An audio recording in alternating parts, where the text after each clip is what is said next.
right, here we go. 3, 2, 1. Boom, and welcome to the Big Honker Podcast, brought to you by Ducks Unlimited. I'm Jeff Stanfield with the world-famous Andy Shaver. 85 years. 85 years. Never forget.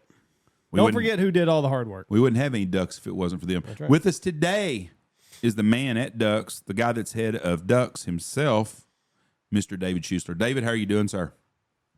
I'm doing well. I'm doing great because I'm with y'all today. It's September 1st, too. It is September 1st. It's a new It season. all starts. Yes, we have dove hunters out today, and it is raining in Knox City for the 6th day in a row. God bless us. Thank you so much. And it's supposed to rain again 4 of the next 10 days, so we have been very blessed this last couple of the last 6 weeks, basically, especially for the poor people in Nebraska and western Kansas and a lot of them places, and California where it's bone dry. Bone dry. I wonder what that's going to do to the migration this year, because western Nebraska and that eastern Colorado is like a major corridor. So I wonder what these birds are going to do. Are they just going to totally skip over it? Are they going to go further east? They'll probably skip it. Skip it? Just go straight into Kansas and Oklahoma? Yep. I mean, if there's no water, they might stop for a day or two. Yeah. But, waterfowl have to have two things, generally, water and food.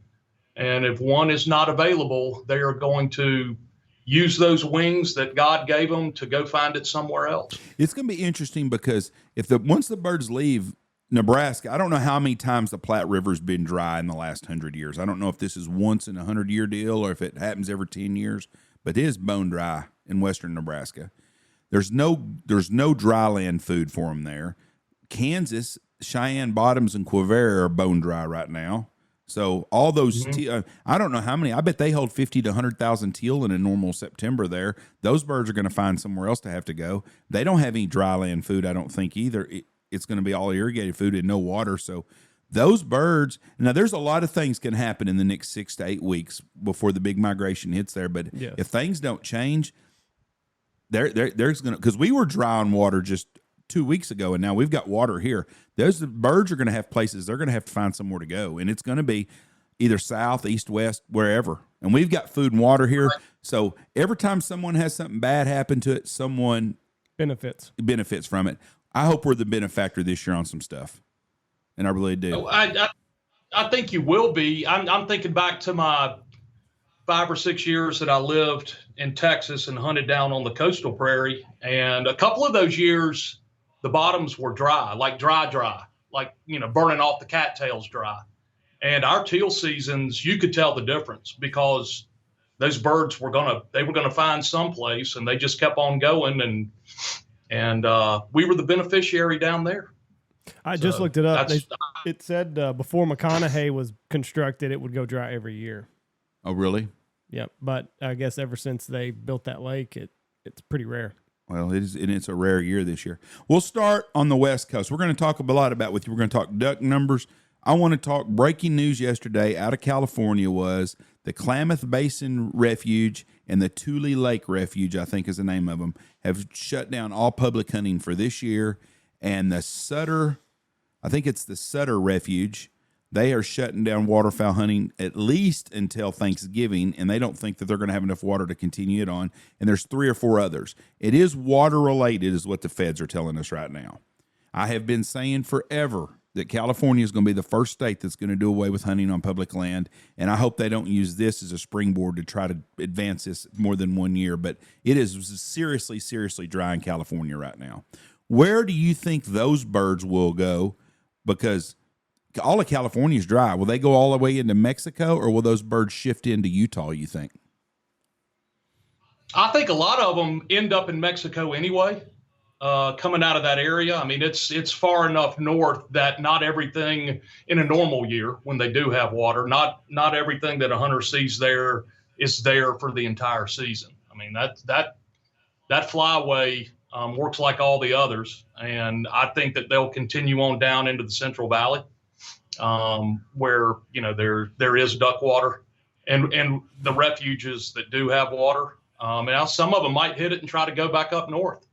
But when they get there and if they don't find water, they will go somewhere else. And I had heard that from some of the staff that I work with at DU, just talking to them on the phone, that the type of drought they're dealing with out there is unprecedented. And now I think they have record temperatures that are coming in for the next week. So anything that's left is just going to, between the wind and the heat, I mean, we all know what wind and heat does to water. It makes it disappear. So it's awful. I just hate it for those folks out there. Go ahead.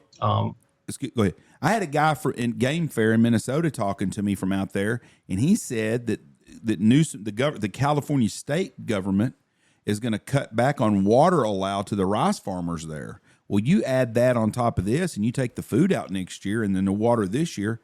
That whole area, which has been is a world famous, world rich waterfowl area, could be changed forever in a couple of seasons of this. It could. And it's part of the reason that it's a priority area for Ducks Unlimited, not just for conservation work, but for water and everything else. I think it's similar. I saw a situation like this when I lived in Texas. I can't remember the exact year, but the Lower Colorado River Authority, started having to having to ease back on the amount of water that they would allow to come out of the river and all of the crisscrossing of all the canals there. And I think we went one season where we couldn't get duck water down there. And of course it was a big deal. I mean, it changes everything. I think that was a smaller scope than what we're talking about out in California, but water is a precious commodity out there, more precious than gold. And I know it's hard to believe this, more precious than it is in West Texas. Yeah. And it is just a unprecedented, extended drought out there, and it's scary to look at what it does for agriculture, to look at what it does for recreation and hunting and fishing, and it's crazy. It really is. Now, how much of what's going on out there, some of that is man-made, isn't it? Didn't they dam up some stuff to where they've mismanaged they're some worried water about a gecko or something like that? So that's why the Klamath wasn't getting water? I think it's a salamander or something. Or am I convoluting a couple stories? I think there was some stuff that went on in the past where there was some disagreement between groups about water use. What I know about it, and that is not my specialty, but what I know about it is this is drought. Right. It's just there's just not enough coming down from the sky to fill that thing up. And it can go all the way back into the snow melt from last spring. If those mountains don't get a whole bunch of snow, they can almost tell you months in advance, we're going to have issues in the basin because we didn't get enough snow melt in March. And I was hearing that last spring that, our snowpack is low, and that's just going to exacerbate a problem that's already there. Makes sense. And they're trying to, I don't know what the population of California is, 60 million people or something or more. There's 330 million people in the country. I bet they've got 60 or 75 million of them. And you get in a drought and you're already low on drinking water, and they've got all them farms out there. I know the almond farms get a whole lot of water. I think their lobbyists have outpaid the rice lobbyist on who gets the water. And I know the almond farms are getting a lot of water, and they've taken away a lot of the crop water. It's a big crop for them out there, and I actually lived for a little bit here in Memphis next to a retired almond farmer from California, and the one thing he did share with me is it takes a lot of water to grow them. Yeah, a lot, and I think their lobbyists are outspending everybody else's. And I think that's where a lot of water's getting allocated to, and it makes a big difference. But the sad thing is that waterfowl hunting in Northern California, unless you're a wealthy person that belongs to one of those real nice clubs up there, and I'm assuming those clubs can't flood nothing either. So there's going to be a lot of guys not having nowhere to shoot ducks at this year in California, and that's a bad deal for everything out there. And I feel sorry for them. I do too. I really do. Let's get into the duck nut to the waterfowl survey. How about that? Maybe that'll cheer some people up, or maybe it won't. If you're a gadwall hunter, looks like you will. Long term, they're up 30%. So they are. These duck numbers are fun. I wait for them to come out every year, almost like Christmas morning. And At DU, we get them the same time the general public does. We don't have any advanced knowledge of what's coming out. And they're a critical tool for continental management because these counts are a partnership between the Canadian Wildlife Service, the U.S. Fish and Wildlife Service, and then the state agencies in the states where they count. They're critical to long-term management, but as a avid waterfowl hunter, I think sometimes we need to look at them. We need to see what it is, but I don't think they directly influence hunter success to the extent that we believe they do. I still think weather plays a little bit more of a factor and the conditions around where you hunt than necessarily what these spit out every year. Now, the important thing is this is the first one we've had in 3 years because because of COVID, they didn't run the surveys in 20 and 21. But what we were hearing is that, boy, it's dry. It's really, really dry. Like the Dakotas are dry, Saskatchewan's dry, Alberta's dry. And so as these numbers spit out, I think they were kind of exactly what we were expecting, which is we've had a declining number of waterfowl or breeding waterfowl over the 2 years because of that drought. What I take out of this, for me personally, the big message is the May pond counts, because they count ducks and they count ponds.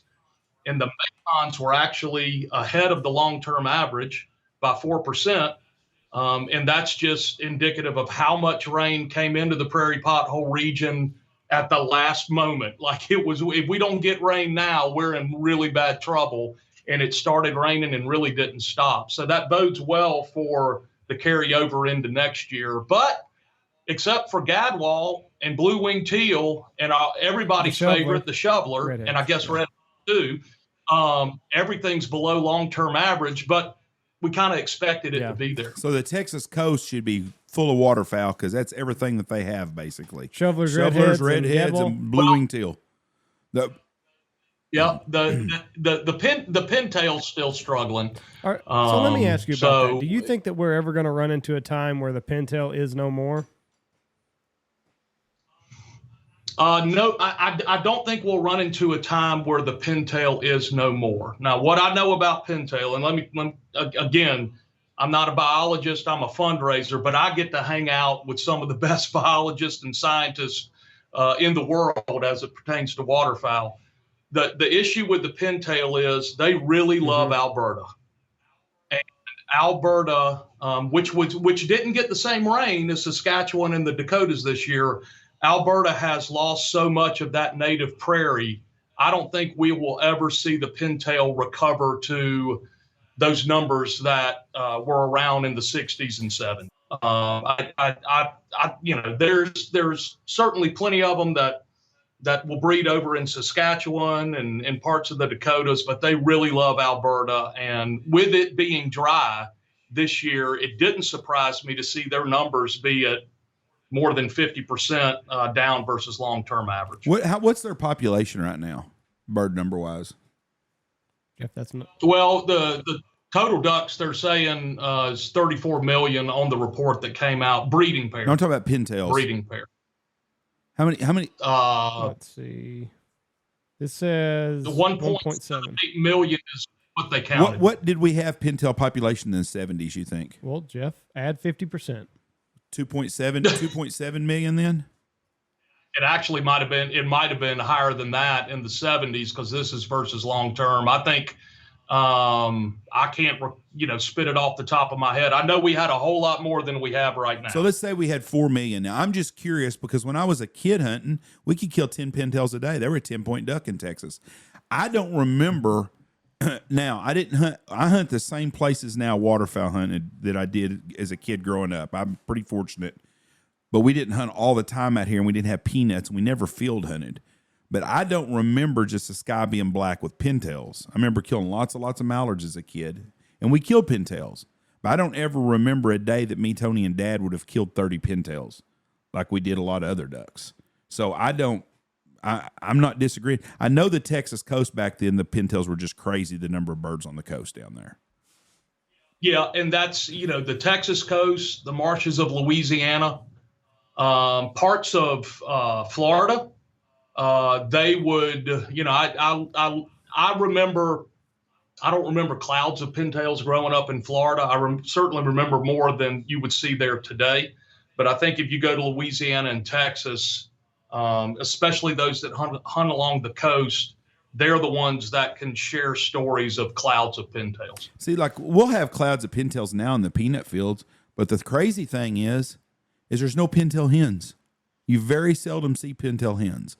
There'll be literally a flock of 100 pintails, and there'll be 3 hens in there. They're all drakes. It's how they breed, though. I mean, that's what that all deals with. But where are all the flocks of big pintail hens at? We've heard it before. They're that's what I'm saying. Else. They're in Mexico or something. The drakes leave first, don't they? Yeah. So the drakes generally take out first, right. And there will be a few hens with them. I know from my time hunting on the Texas coast, we used to have to search flocks to find a drake. Really? And so I think a lot of those hens go all the way down to the coast. That's just the way they're wired. Mm-hmm. And so you see a whole lot more hens down there and trying to search out that drake, whereas the farther north you go, you're catching those all drake flights. That answered my question right there, what you just said. All the hens are down in Matagorda Bay and all the drakes are up here. Well, we'll take the drakes. Yeah. And, really, as I think about all of them out there, you will see, mallards will exhibit that. The drakes will hang out a little bit longer and the hens will go ahead and take off. But really, I don't know a species like the pintail where it's just so prevalent where the hens and the drakes are migrating differently like that. Mm-hmm. It's really interesting. Someone told me that golden eyes are one of those diver ducks that we don't have here, and I can't remember which one it is. They do that. They said early in the year you see all hens, and then late in the year you see all drakes, or vice versa. And I think it was one of the golden eyes, but we've shot 5 golden eyes probably here in 30 years, so that's not really a bird of our. If we just see one, it's rare. So we don't chase those a whole lot. No. And then another thing that I'd heard is don't pintails a lot of times they'll make their nest in these fields that farmers are plowing under. So now you're adding this to it. So right. So more than other species, pintail has no problem trying to go and make a nest in a crop. Right. Now that is so as you look at some of the programs that Ducks Unlimited has, our winter wheat program, which we promote, really addresses that issue because a winter wheat is planted in the fall, comes up a little bit, it's dormant. Soon as spring kicks in, that wheat really pops. While spring wheat's being planted, winter wheat's growing. And what it allows is pintails and other ducks, there's other ducks that'll do this. They can go in, they can nest, they can get their young off the nest to water, and then by the time the wheat is harvested. So winter wheat is an exceptional agriculture practice as it marries up to breeding waterfowl. So that's one of the programs we really push with the farming community up there, showing them how the yields can be more than spring wheat, why it's a safer crop than spring wheat, and at the same time being able to grow more ducks in a place that isn't native prairie. So how does that work? You go to these farmers and you just tell them about this program and you get them to kind of shift how they're going to do it? Yeah, go and, you'll have meetings with the farmers. Some of it's one farmer at a time. But obviously a farmer wants to do what's best for their crop. So it's a lot of education. It's working with a lot of the seed companies in showing how the programs that they've put together, the seed that they've put together is a better choice than spring wheat. And just getting the farmers to understand that there is an option. And in some cases, there's also some financial incentives, which could be a conglomerate of DU and others, to show them why winter wheat would be a better crop if they are going to grow wheat. What was on the point system, Jeff? What was a mallard? 25, I believe. I think you should. Or 20 or 25. So you can shoot 4 or 5. I think a mallard hen was 70 and a mallard drake was 25 or 20. That's right. I know a hen was 70. I think a Mallard Drake was 20. They had some 35. I'm just don't or were they remember 35 point ducks? I can't remember. I'm gonna be honest. I grew up with my dad hunting. We never had a limit, anyways. We shot 100 shells. When we got done shooting 100 shells, we were done. If we shot 50 ducks or we shot 13, this picture behind me on the wall, there's 50. I think there's 52 or 55 mallards in that picture right there of my dad. And him and another guy shot that one evening. So that's the kind of deal I grew up in. And my dad's dead, so they can't take him to prison now. And I think the statute of limitations on an 8-year-old kid me is out. But I don't remember. I remember the 10-point ducks were green, or teal were 10-point ducks, because we shot a lot of green-winged teal back then, a ton of green-winged teal. And teal were 10 points, pintails were 10 points.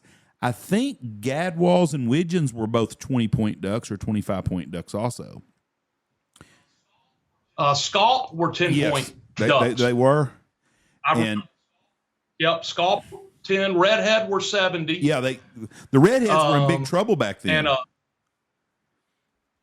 the redheads numbers were way down back then. Yeah, they were. Yeah, the redhead is one of those birds that continues to surprise. They're pretty adaptable. They really are. It seems like they're adaptable up on the, where they breed as well as where they winter. It always seems like they're able to get what they need. But they're still a 2-point bird. Overall, their overall population is one of those ducks that's, low, a redhead, a canvasback. But yeah, I remember redheads were 70, and I think a black duck was 90. I think I remember if you shot a black duck, you were done unless it was the first duck of the morning. That was also a way people got around that stuff, was if they shot like a canvasback was a 100-point duck. So if you shot a canvasback, you're supposed to be done. But guys would still hunt and shoot it and say, well, we killed the canvasback last. That's their way of getting around it. You shoot 9. If they were technically landing.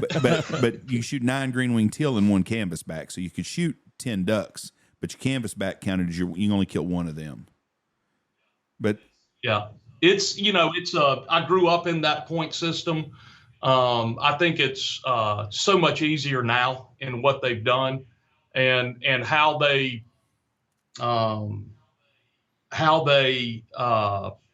don't chase the population the way they used to. They've spread out how they look at the pond counts and the bird counts, and instead of chasing the population, they have that adaptive harvest management matrix, which I think is better for the hunter and for states in being able to set their seasons so people can plan their trips. And I think my kids are coming up in a much simpler, easier to understand system than it was in the 1970s and 80s when you were having to worry about, is that a black duck or is that a Drake mallard? When did the point system, when did it start and when did it end? Because I grew up in it and I remember it went out. I don't remember when it was, but all the 70s, or was the point system in the 60s too? I think it was in the 60s and 70s. And if I remember correctly, I think they went away from it in about 82 or 83. And there might be somebody right now go, man, you're wrong. And I very well might be, but I'm just trying to remember back in my experience when we shifted from worrying about points into the number of birds you could shoot in a certain species. We went from the point system, I remember this, to 3 ducks, because that was when the duck numbers fell. Ducks. And don't worry, there will be an expert, because it don't matter what we talk about. There's an expert to correct everything we say that's wrong on every podcast. So someone will have an answer for that. Well, here's what I remember. So I turned 16 in 1986, which means I could start hunting that year, put a boat behind my truck and go hunt on my own. I remember hunting with my father and having a point system.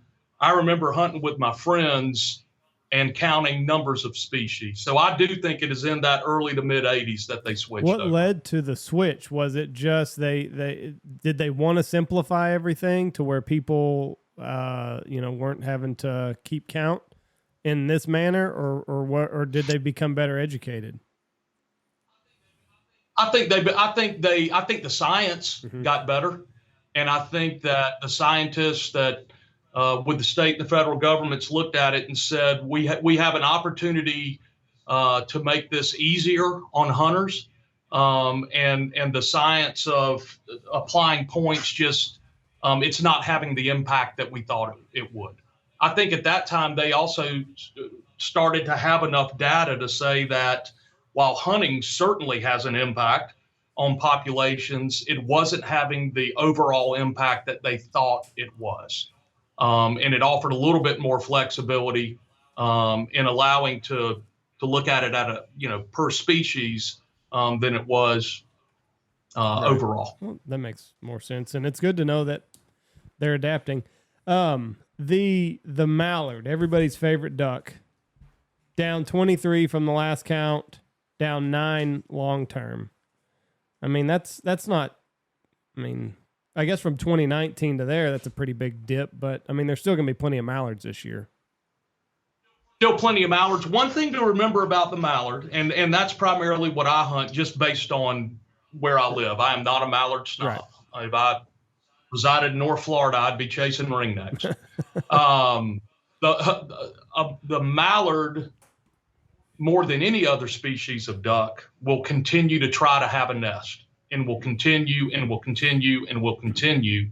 So my expectation is that the recruitment of mallards this year, i.e. the number of young born, given the overall increase in improvement of wetlands and associated uplands in Saskatchewan and the Dakotas, that there'll be a lot of young mallards coming south. 9% versus long-term isn't huge. I mean, there's a plus minus on that. And I would say there's probably a lot of baby mallards up there. So, but here I am saying, don't get too excited about the numbers. Here I am as a duck hunter going, oh, boy, I'm excited about the mallards. A lot of mallards also don't get counted in that because there are city parks and stuff all over where ducks that aren't in traditional areas in North Dakota that are nesting. There's mallards having nests all over the place. Yeah, I mean, there's mallards that nest up in the boreal forest. People need to understand that they're not counting every bird.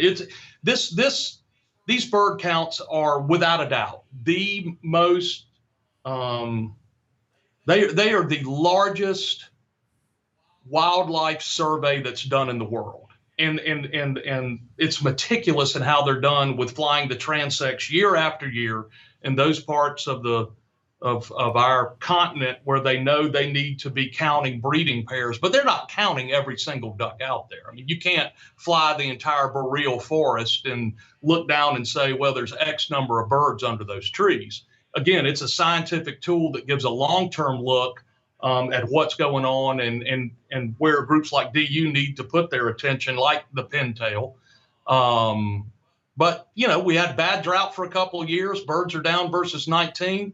Ponds are up, and if we get a good winter, if we get snow covering up cut ag fields north of us, we're going to have good hunting, and it might be better hunting than we saw the past 3 years because so much of it is local habitat conditions. And I know y'all are thrilled it's raining where you are. Yes. Because you need that landscape water to hold large numbers of ducks and geese. To have the opportunity to get under them and pull a trigger. I've never, in 30 years in the hunting business, I've never went into a year where the forecast and the duck numbers and everything was good. I've never remember in 30 years people going, this is going to be a banner year. There are birds everywhere. It's always negative before the season starts because we're hunters, and that's the way we are. I think people want to be pleasantly surprised and drastically disappointed. And that's just the way it is. And it don't matter what the goose numbers are down. Well, the duck numbers are up, but the goose numbers are down. They always something to offset stuff. But if it wasn't for Ducks Unlimited, we would not be doing duck hunting right now today. There's no doubt in my mind about that because they saved the ducks back when it counted the most. And now we're continuing to do that, but they did they put down a foundation that's made a huge difference. And me and Andy drove back from Minneapolis the other night. We were in, I think we were in Iowa, where there was a big duck factory on the side of the road that was a DU project they were building somewhere south of Clear Lake, I believe. Right on I-35 I saw. So yeah, that's the kind of the start of where that whole area, the breeding area, starts in there. And 85 years old, and I can say that all of us wake up every single day with that singleness of purpose that this organization started with, which is skies full of waterfowl today, tomorrow, and forever. And when our feet hit the ground every day, it's all about how do we make more ducks, and how do we keep the population sustainable where we have the opportunity to go out and do what we love to do. And I'm 52 years old. And if I could go back and talk to 18-year-old David Schuessler and say, you know what, in 2022, your two boys are going to have the same opportunity to hunt ducks the way that you did at 18 years old. Even being a dumb 18-year-old, I probably would have said, yeah, I don't think that's going to happen. But here we are. Here we are. Here we are. Does everybody at Ducks Unlimited, or most everybody working there, are they duck hunters also? Yeah, most people, yes. Now, we have some computer scientists that aren't avid duck hunters, but every business needs computer scientists. That's right. Our field staff, our regional directors, our directors of development, our biologists, pretty much all of them are avid waterfowl hunters. And today being September 1st, the opening day of dove season, there's a bunch of us in the office right now. Come after lunch, there'll probably be fewer of us in the office today. Everybody walking around this morning, where you going? Where you going? You got any birds? What are y'all serving afterwards?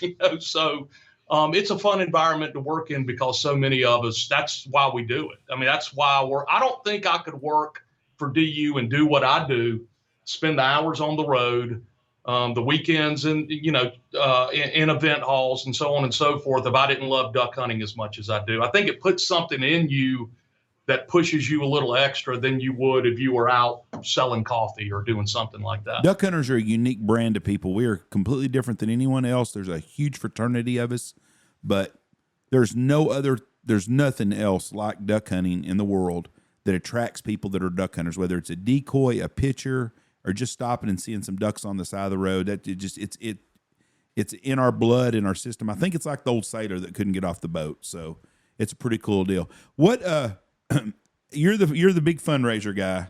It's season starting right now. How is the funding this year compared to other years and past? Is it up or down with economy? I would say that it's equal to last year. Now we're, our fiscal year ends on June 30th. So we're really just starting to get into our fundraising season.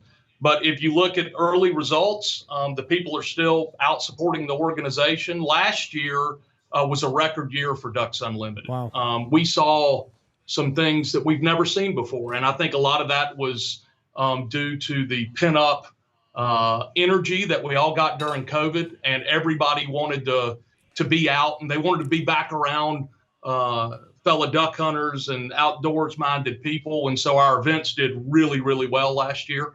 I expect to see that carry over into this year. I think COVID made us miss people. Yeah. And even if you were out and about during it, like we had to be, it made you miss people. And there's just an overwhelming feeling in the industry, not just DU, but I think in the outdoors industry right now, that it's really important that we continue to do these things that we do to continue to recruit people into our lifestyle like we saw. I mean, it's still hard to get some fishing tackle in some parts of the country because people went out and they reintroduced themselves to fishing and remembered how much they loved it. And so they're continuing to do it.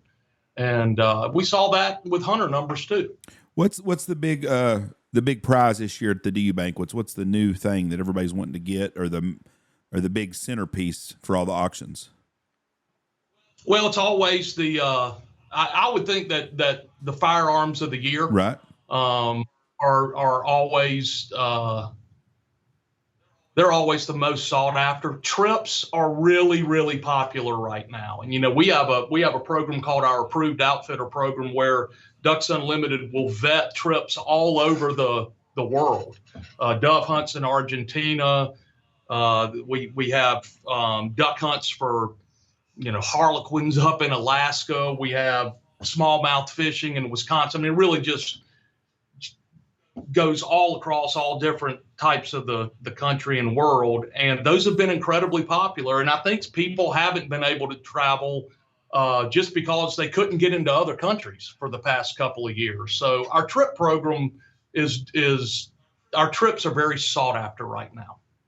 What, I want to go back to the duck numbers real quick. My poor widgeon, they just, I don't know. We can't get them right for whatever reason.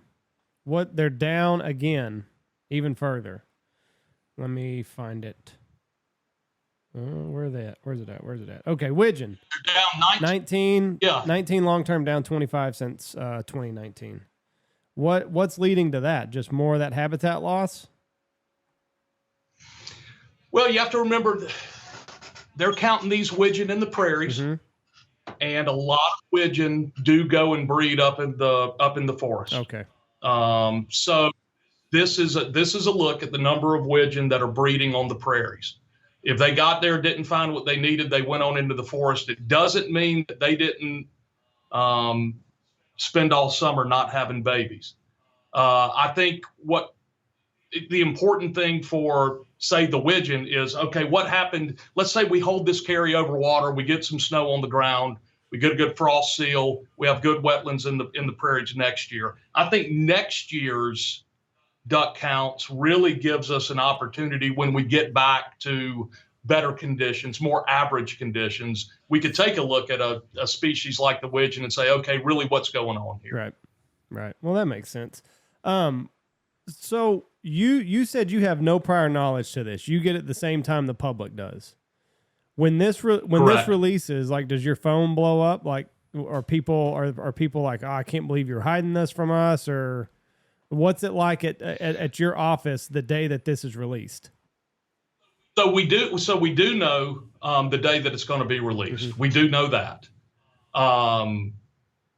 I used to work for about a year and a half. I worked inside of our kind of communications and marketing division, and you're kind of sitting waiting on it with 3 or 4 different scenarios of a press release to put out.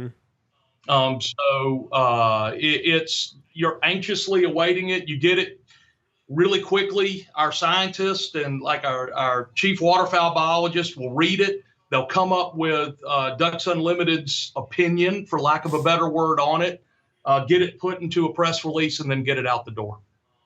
So it's a big day when it hits. It is. It's fun. It used to be that it released the Friday before 4th of July weekend. That always seemed to be when they used to release it. Do things a little bit differently now. It's released in August because they allow states to set their seasons on the prior year report. Again, we're not chasing that population the way we used to.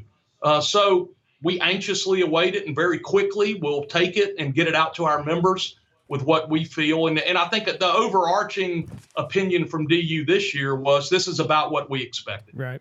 How many of those emails do you get where guys think that all the numbers are skewed in one way or another? Do you get that quite often?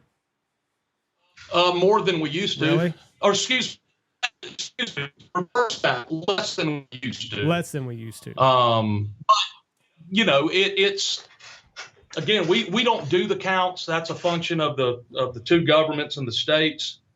Me, as somebody who works for Ducks Unlimited, as somebody who knows what goes into this survey, I have no questions about how many birds are being counted. I know that the people that do this use very strict guidelines, the same guidelines that they've used for years. If anything, we can probably be more accurate based on just technology and the tools that people have available.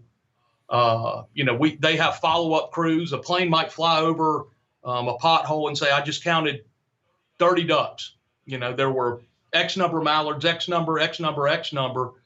And they don't do this for every single one, but they'll have follow crews that'll then go in and glass it and go and count it standing on the side of that wetland. So it's incredibly intensive what they do. I know when we have warm winters, the questions are asked, well, are the bird counts right? Counting birds the exact way that they always have. The question is, where are the ducks? And in a warm winter, the ducks are north of you. Right. Because they're only going to fly as far south as they have to. And that's generally when you start getting questions like that, because as duck hunters, right, we're a different breed, and it's very easy to start asking those questions. Yeah, especially when the weather's not right, because that's when everybody kind of gets frustrated. It's like, damn it, they told us there was this, and we're not seeing it. So they're lying to us. They've been lying to us forever. Yeah, but you know what? When we get good weather, and I can only speak for my part of the world, but last season in Central Arkansas, we got good in January. I mean, for about 2 or 3 weeks, it was good. And funny, we don't reverse what we're saying then. We don't go, you know what, they were just right. Everything's perfect. Pat them on the back. I got an Arkansas question for you. Okay. A guy from Northwest Arkansas called me the other day, and he told me in the area that he's at, they're going to put in 20,000 acres of solar panels, and they're going to be paying farmers $1,000 an acre to put their cropland on these solar panels. Well, if you own 1,000 acres, you're talking about $1 million a year to not do nothing. I mean, so that is going to affect long-term snow goose hunting in that area, don't you think? If I don't know how many it depends on where it is in Northwest Arkansas. I mean, if he's up in near the University of Arkansas, no, because that's just not waterfowl country. It's more down central. This guy's in waterfowl country, big time, because he told. Okay, so they're in waterfowl he country. Told me I would, I don't know what the impact of solar panels, and obviously, if he was planting and flooding and doing all of those things, if habitat leaves the ground, then yes, it will. But I haven't seen any type of reports about how solar panels will impact any type of migration. But that would certainly be a lot. Yeah, 1,000 acres of solar panels that'd be a lot of ground that had mirrors on top of it. 20,000, he's told me, is what they're coming out. There's some new. This is a new thing, but he's a landowner up there. And he told me, but he said it's going to be the dry land fields, because he told me, he said it's going to affect snow goose hunting more than, it's not going to affect the duck hunting, because that's going to be in the water and flooded. He said, but these are going to be dry wheat fields. And he said, and they're going to go in there. And he said, that kind of money, you can't blame a landowner for wanting to do that. I said, no, that's a lot of mailbox money. No. Mm-hmm. Yeah, I mean, like any landowner, I mean, you have to respect what they want to do. I would expect, my expectation is would be for those snow geese to find their way down to the Grand Prairie where I hunt. There you go. That's probably, like I said earlier, every time someone has a problem, someone else benefits from it. That's right. That's still. It does not matter. Somebody's problem is another man's game. I know a lot of hunters along the old rice prairies in Louisiana and Arkansas lament the fact that they don't see the number of specklebellies they do anymore. Where did the specks go? I can tell you. They went to Arkansas. They went to wherever rice is being grown. So anytime, there's a negative impact someplace, somebody somewhere is going to benefit from it. They're in West Texas also. We got a ton of specks out here. I mean, that's right. You do. And I've been out there and seen it, hunting cranes out there. There's a lot of specks out there versus what used to be just a few years ago. Yeah, it's insane. And I'm wondering if, and I had somebody kind of back me up. He's not a biologist or anything by anything like that, but I've always wondered if specks and the little Canadas don't commingle very well. And then, we went through a drought, and I think that's part of the reason we lost the small Canada, but I don't know. I think specks are noisy little bastards, and I don't think the lesser Canada likes hanging around them. And there were some other people that have observed something similar to that. I know mallards don't like them. Specks? Because if I have watched some of these large, I call them rice water reservoirs around where I hunt, goose roosts, perfect goose roost in Texas that used to fill up with mallards and still will do it. But as soon as a few thousand specks find it, no mallard numbers on that reservoir just drop. They just don't like sitting around. And I've just observed that personally. And I remember my time in Texas, a pintail and a shoveler love sitting around snow geese. Mm-hmm. They'll commingle real well. But I noticed the gadwall didn't like it. Our gadwall would leave when the snow geese would come in, but we'd start picking up pintails and shovelers. And that's the neat part about waterfowl hunting, is that you have all these different species. And, certainly nothing against white-tailed deer hunting. I grew up doing it and do it every chance I get asked to go now, but you're hunting one species when you do that. And ducks that's what makes it so romantic to me, is the differences and all of that. I'll bet we have killed in 30 years. I bet we've killed 10,000 plus ducks in the peanut fields. Easy. I bet we hadn't killed 25 gadwalls in the peanut fields ever. Can you ever remember killing any gadwalls? Hardly. We did a fun hunt, a family hunt, opening weekend, which was like the last weekend in October, and we shot the shit out of the gadwalls that day. Remember? Yes. And that was the only time I can remember ever, and we probably shot 70 gadwalls those 2 days. Right. But outside of that, we haven't ever killed 25 gadwalls in a peanut field ever. I mean, total, not just in one hunt. But we never kill a gadwall, but we kill mallards, pintails, and widgeons, and even green-winged teals sometimes we'll shoot in the field. And we kill a bull canvasback once a year, just about, that sometimes it buzzes his decoys and makes a bad choice. But we don't ever kill gadwalls in the field here. And I don't know anybody that shoots a lot of gadwalls in the field outside of Canada. Yeah, and I mean, it's not, in the times I've hunted up there, it's not like they're flying in. It always seems to me in Canada, we shot our gadwall when we had to go hunt water somewhere. Right. And when we do, now that you mentioned this, when we do get cold and we get snow cover and all of that stuff in Arkansas, we'll start killing mallards in the field. We'll kill pintails in the field. No gadwall. Yeah, I don't know if they must not feed in the field much. They might get what they need from the water. That they could. We just happened to be we had a unique situation a couple years ago here, and we had a playa lake, and there was 5,000 ducks feeding in some wheat stubble, and we had across the field we had a peanut field, and I said, what the hell, let's do it as a fun, and we hunted right on the edge, and there was a county road between our field and their field, and we sat right up on the county road basically in our field and put out about 7 spinners. And we murdered the freaking ducks. I mean, it was crazy. It was one of them deals. It was either going to be a hero or a zero, and we were a hero that day. Day. They sucked right into them, but they were feeding in that cut field over there. But that's the only time we've never shot gadwalls in the field ever. I can't remember ever shooting one. Yeah, so that's kind of crazy. One question someone wanted me to ask all of our people who guess, and I'm gonna start asking: what is the weirdest thing that you've ever seen in the outdoors? Good gracious. The weirdest thing that I have ever seen in the outdoors probably would be, it's fishing.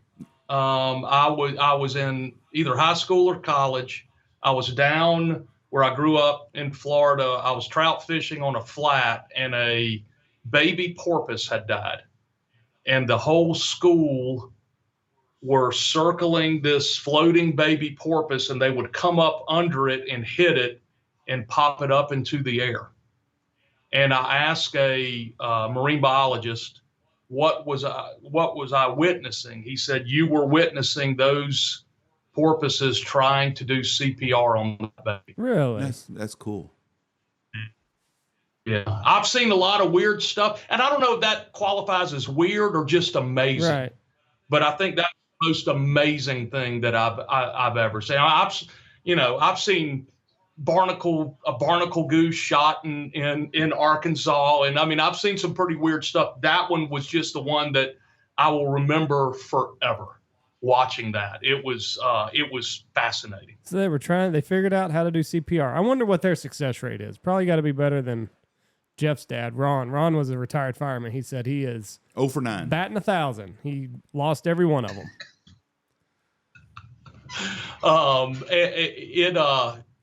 It was something else. It was like it was yesterday. Huh. I've never known anybody that's ever seen that. That's pretty cool. How deep was the water you were in? About 4 or 5 feet. Perfect speckled trout depth. And just boop. And come up under it and just, and they weren't shooting it right 30 feet up into the air, but that small porpoise, it was clearing the water. And once he told me what was happening, it was sad. Yeah. So where all are you going this year? Do you have a lot of trips planned? I I am going to come out to West Texas and hunt crane, which I try to do every year. And I am going to put all my eggs in the Mid-South basket. I am going to hunt my leases in Central Arkansas and my lease right outside of Memphis. And I'm banking on a regular winter. The Farmer's Almanac and everything else that you read. And I'm going to stay close to home this year. Oh, that Farmer's Almanac. I don't know how do they come up with that anyway? They've got just some old lady Models? and man probably figure out what they're going to do, and they write the same thing because people like my dad buy them every year, and every year he goes by it. Now, on December 14th, it's going to be a 32-mile-an-hour north wind for sure. It says it in the Farmer's Almanac. So I will trust the ocean flows, the warm ocean flows and everything else as we get a little bit closer, which are lining up for a normal winter. Yes. We had somebody tell us that, didn't we? Yeah, meteorology guys messaged me the other day. We're out of La Nina now, and we're transitioning into El Nino. Or whatever it was, but he said... Whatever the good one is. He said, we're going to have a wet winter, and he said, when we have a wet winter, we have a below average weather temperature-wise. So it's going to be colder and wetter this year. And we're seeing it now. I mean, it is September 1st, and my high today is going to be in the 80s. I think tomorrow it is supposed to hit 90, but then I think on next Friday we're supposed to be 77 degrees for a high, and that's our first front. I'm watching that 3-week forecast up in Saskatoon, and it's doing that really good, slow, gradual, just going down, down, down, like it's supposed to do. Right. And so I'm just fingers crossed, and I'm rolling the dice. No Minnesota this year, no Canada this year. I'm putting everything into staying home. So I'm looking at the numbers here. The blue-winged teal, they're at 6. We'll call it 6.5, and the mallard is at 7.2. So that would mean that blue-winged teal's number 2. Am I reading that right? It is. It is. I wish more of them stayed in the United States. Right. Yeah, that's exactly right. But a lot of those things, they make it down to Nicaragua and places like that, but they do have to come through us. Right. They got to come through us, and I would expect, man, if I'm in Texas, and I hesitate to say this because then they're going to say the guy from DU said. But if I were still living outside of Austin hunting down around Bay City, Texas, I'd be licking my chops at teal season, knowing how dry it is in Nebraska and Kansas, and knowing that those birds had to come through, and knowing that they've had a lot of water down there too. So there's that landscape wetness where you're not. It's never good to be the only water on the landscape, because when you shoot it once, they're gone. They have no place to go and hang out and come back 2 days later. We've got more teal here right now than we had last year anytime behind the lodge. We've got 5 acres that's flooded. It's about knee deep, and it's got grass in it. And we're sitting on anywhere from 50 to 100 birds, which is not a ton of birds, but in August, that's a lot of teal for us. Yeah, and I've been seeing some stuff on social media, just having friends all across the country that the big flocks are moving through Iowa. I saw yesterday. And haven't heard any reports around where I am, but I think everybody's so focused on dove, they'll start thinking about hunting the teal after today. I tell you what, I was amazed at Minneapolis, and I had been to Minneapolis many, many times. I did not realize how many swans they have in the Minneapolis area. Yeah. We saw tons of swans. Yeah, and they're year-round birds for them. They do have to migrate somewhere. I would assume, because it gets so cold up there. I mean, they're ice fishing right outside of the city. But have y'all ever been to North Carolina to see the swans that go from Alaska all the way across? It's, that's really one that should be on everybody's bucket list, is to go shoot a tundra swan in eastern North Carolina. It is, I lived there for a few years, did it a few times. It's one permit per person per year, and they extend the swan season 1 week past duck season, so you don't have to give up a duck or a goose hunt to do it. But it's dry field hunting usually, and it's a blast. You don't want to be under one when it hits because it'll hurt you. It'll hurt you. I want to know how the hell they found North Carolina coming from where they do. Like that's the part about waterfowl hunting that fascinates me is how do they end up there? I have no idea. It's flat. It's super flat, but they're not growing anything that those swans don't fly over getting there. I mean, it's corn and soybeans and it's some potatoes, but there's not a specialty crop. There's not a certain type of almond growing in North Carolina. They go and hit that black dirt around Lake Mattamuskeet, and I don't know what percentage of the population goes to eastern North Carolina, but it's a bunch. It'll keep you up at night. They're that loud. If you have them roosting in a field, and they don't go to water every night. They will stand in a field all night long. They're so big, I don't think they're worried about anything getting them. And it's fascinating. What's their population? Would you say they winter there of this? Because I've seen them in Canada. I've seen them in the Dakotas before. Hell, there was a flock right outside of Wichita Falls of about 200 birds that were there every year. And because we've hunted and had them try to decoy into our decoys before, and we've had a swan decoy. We had 3 swans behind the lodge that stayed for 2 winters, and we had them land in the decoys here one time. This says 70,000. 70,000 birds is what's in North Carolina. Eastern North Carolina provides wintering habitat for an average of 70,000 tundra swans. I wonder how many of them get killed a year. Or roughly 65 to 70% of the entire eastern tundra swan population. So that's the easterns, but the easterns come out of Alaska? Well, yeah, they're coming. My understanding is they're coming across. That's crazy. Is it this? Those are tundras. What are they shooting in? Hold on, no, it says Alaska tundra swans also. That was just one. Thousands of Alaska tundra swans at Lake Mattamuskeet. Yeah, in North Carolina. But I can't find a number on them. So. No, is the Alaskan ones the same one that go to Salt Lake City and stuff? Is that the same tundra swans? I believe it is. I believe it is, and I think the eastern tundra swan is up in that area that's just east of Alaska. So I mean, they are coming across much of the continent to get there. And I want to go on.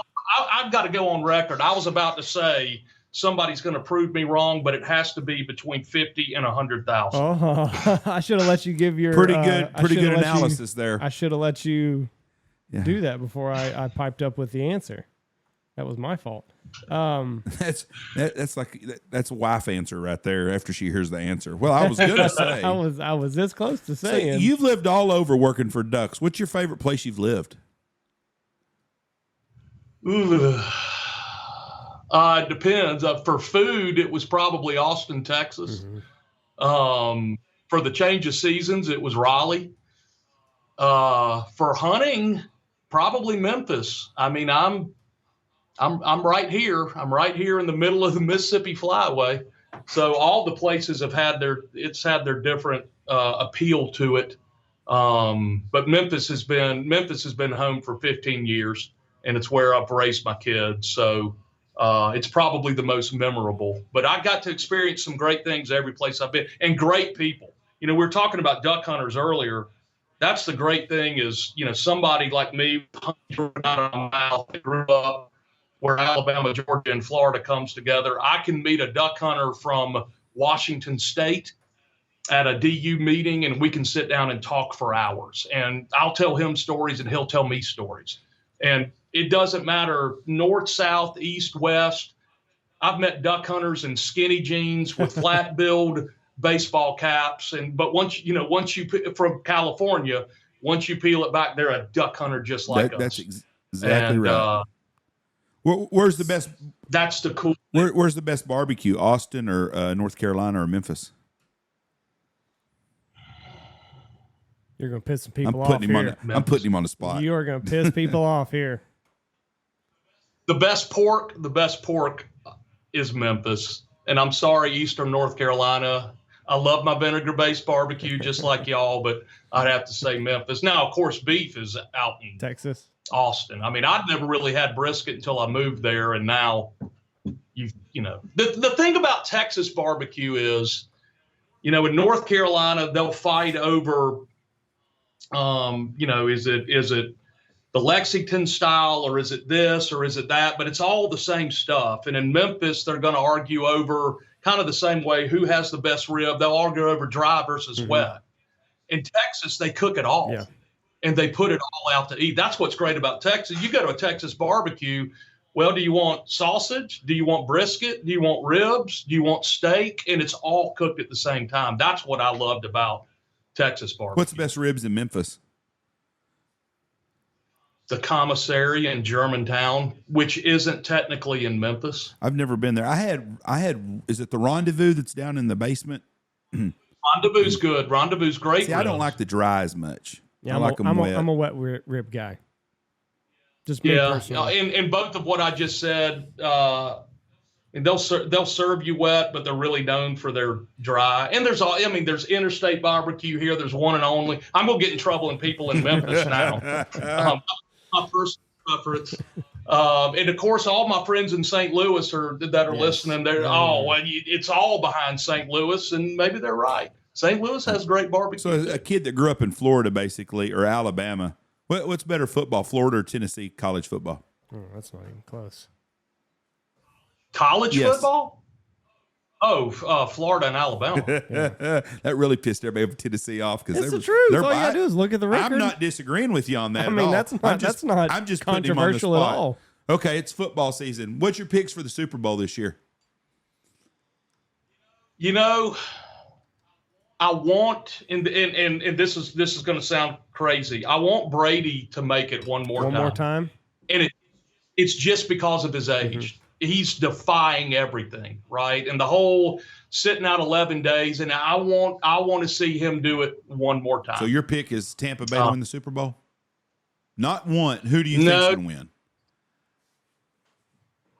I'll go out on a limb. I think he's got one more in. I think he's going to do what Serena's doing right now, which is I'm old, but this is my last shot, and I am going to go out and I'm going to find a way to make it happen.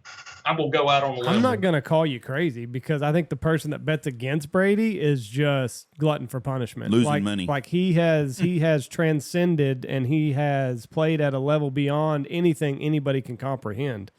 And what he's doing is stuff that they're going to write about in the history books forever. So I don't think you're crazy at all by saying that. Who's your AFC team?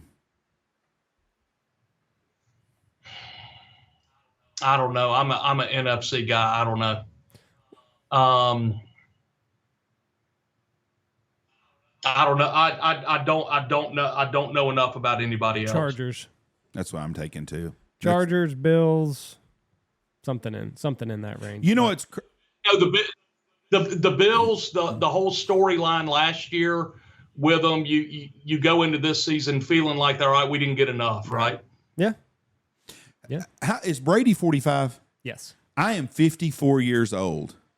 I cannot imagine a guy 9 years younger than me that is playing competitive football that's not a fucking kicker or punter. Right. I mean, seriously. And to be at that level, that just is amazing. Because I know how I hurt when I get out of bed from just wrestling with my grandkids for a little bit some mornings. So I can't imagine playing football and just But you know what he's there for. I mean, you know what his intentions are going into this year. He's got a cush job once he retires next year. I think what is it, $300 million or something like that. I don't know that he retires. This is it. I don't know that it is or not. If he don't win it, let's say they get the championship game and they get beaten, he's that close. I wouldn't be surprised because if they win it, he's done. I don't know. I wouldn't bet ever against that because I wouldn't care. I wouldn't be surprised if he's on AARP and playing football still. Getting Social Security and still playing football. He's got that desire. But the thing is, he's not like one of these old men that's embarrassing himself. Like Phillip Rivers played 1 year too many. Yeah. And so I don't think Brady has. I hope it doesn't come to that. I don't want it to be like the old straggling dog that someone should have put down the year before. I hope that he goes out competitive the whole time because he has been a great ambassador for the NFL. Mm-hmm. I mean, other than having a kid out of wedlock, he's never done anything that might have deflated a couple footballs, but the other team played with the same fucking footballs. No, they don't. The guy is a winner from the day one in his life. So I mean, what a man to be. If I couldn't be David, I think I'd want to be Tom Brady. So there you go, David. David Schuessler or Tom Brady? Yep. Yeah, no, not quite. Well, when you come out to West Texas, we're not very far away. We'd love to have you come out here and shoot some birds with us one day or two. See our little slice of heaven. Yep. Yeah, I mapped it out, and I'm going to try hard to do that. I really am. I can tell you this. I can guarantee you this. You will not have a better chocolate chip cookie in your life than the ones my wife has here at lunch every day. And when she makes bread pudding at night, you will have a hard time arguing that there's any better bread pudding out there. Not saying there's not some close, but she's going to give them a run for their money. I think you've sold me on it. I think that solidified it. We'd love to have you out here. We sure do, and we appreciate DU sponsorship, and we look forward to y'all being a part of it for a long time. And if there's anything we can do for y'all, please let us know. And we appreciate everything y'all do for the Ducks. And I'm going to say it right now. Other than the Nike logo, there is not a better logo in the world than the DU logo, and everybody knows what it is no matter where you're at. And I say other than the Nike logo, it's the second most famous logo in the world, I think. It's iconic for sure. We appreciate you coming on here and going over these duck numbers and just talking with us. It's been a lot of fun. Go get them. It's September 1st, so let's have a good hunting season. Any big DU announcements? Yeah, happy birthday. Any DU announcements or certain things going on that we need to talk about real quick? No, we're just getting into banquet season. There's going to be events all over the country, and we always want fellow waterfowl hunters to come be a part of the excitement of putting those events together. For me, I lived in a place where I didn't know anybody. I became a DU volunteer and got a group of friends for the rest of my life and ended up working for the company. So ducks.org/volunteer. All you have to do is send us your contact information and somebody will be in touch, and it's a lot of fun. It really, really is. And if you can't do that, come enjoy the fun of one of the events. Come take a look at the trips and the guns of the year and everything else that has to do with the excitement of DU. Very good. All right. Well, we appreciate you coming on here, and let's have a great hunting season. Hopefully we connect later this winter. Sounds great. Happy hunting, everybody. Yes, sir. God bless you and have a great day. Bye-bye.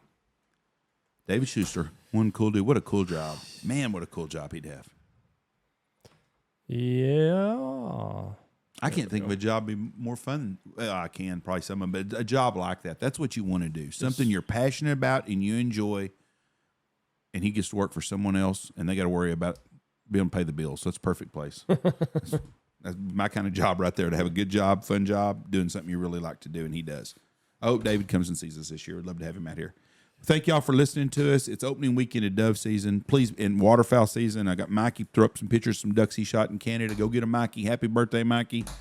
Look forward to visiting with everybody this dove season. We got a busy month or two ahead of us before we get into waterfowl season. I still got some dates left. I have some late November dates left that are really, really, really good. Some weekday left. Anyways, holler at me if you need anything. 940-658-3172. God bless you and have a great weekend.